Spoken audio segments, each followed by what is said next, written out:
Hey guys, it's Rodrigo from Aesthetic Web Solutions. I basically just wanted to take a minute to tour you through what you'll be getting on your site from an administrative perspective.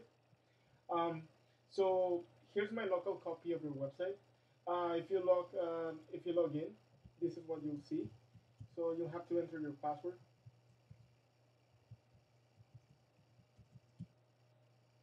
and that wasn't right.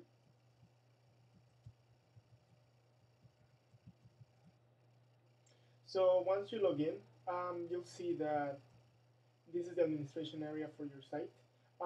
So what we're gonna change today is um, if you look at the site, the local copy at list, the dealers page is actually displaying something else, and the resources page is displaying the resources correctly. So we're gonna make this page look a lot more like resources, which is the way they're supposed to be. So the way I would go about it is, first of all, there is a logic to Joomla, and it's usually as follows. There's three steps to major steps to create anything. The first step would be to create a category. In this case, that's already done for you. So we're gonna move on to the next step, which is creating the item itself. We are going to go to components, flexi content, because all your items are actually of the flexi content type. So you want to create a new item, and in this case, we're gonna call it dealer resources.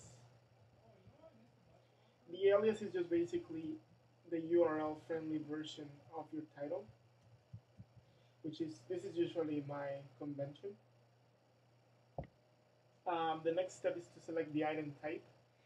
You have a special page called resources, so this is what we're using in this case. It has a feature to upload files and a feature to set up links nicely, so we're going to use that for this.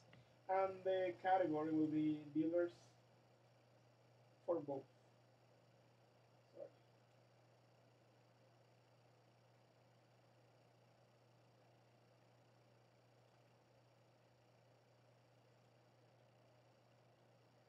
Now in the parameter standards, you get a chance to select your layout.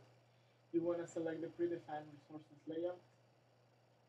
And then once you do that, you can apply your changes. And because you selected as a resources type, you'll see the fields that apply to resources. So here's where you would enter your description or your introduction. So in this case, we can say something like these are valuable, or you know what, we'll actually copy it from your site, which is over here.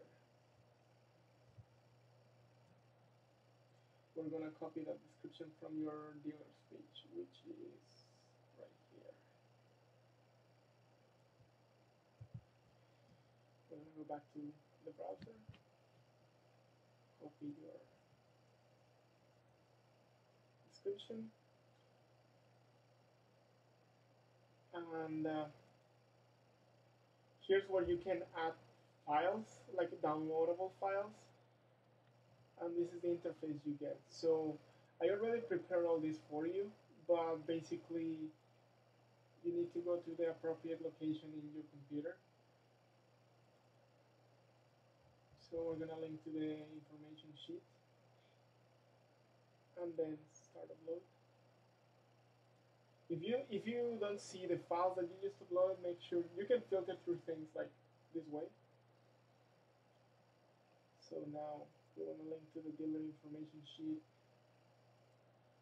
You click on it, and now you'll see that the information sheet is actually listed here. Now, say you wanted to provide a useful website for your dealers. So we're going to link to your site.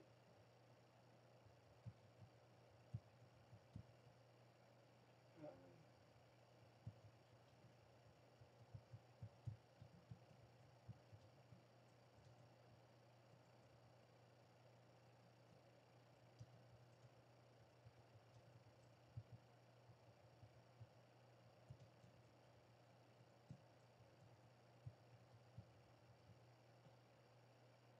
you can actually add multiple links if you need to, so you can follow along.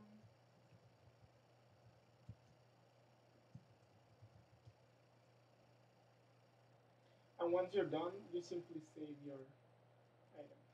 Now, what I always forget is usually to publish your site. So make sure you always publish it. Let me save the changes. Once you have that, you have created successfully your item. Now the last thing that you need to do is actually link to it. So for that, we need to go to the menus and add a new item. This one we want to add to the main menu, and I already have the menu item created, so I just have to edit it. Instead of going to the dealers category, I want to link to the actual item, so I want to link to a single item, and select the item that I want to link to.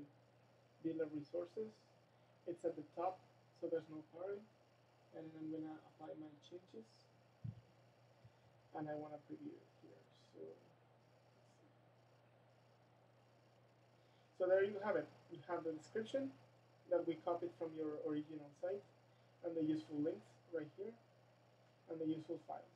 So if people click on it, they'll actually be able to download the file itself. I know it sounds very complicated, but once you get used to the workflow, it'll actually get easier.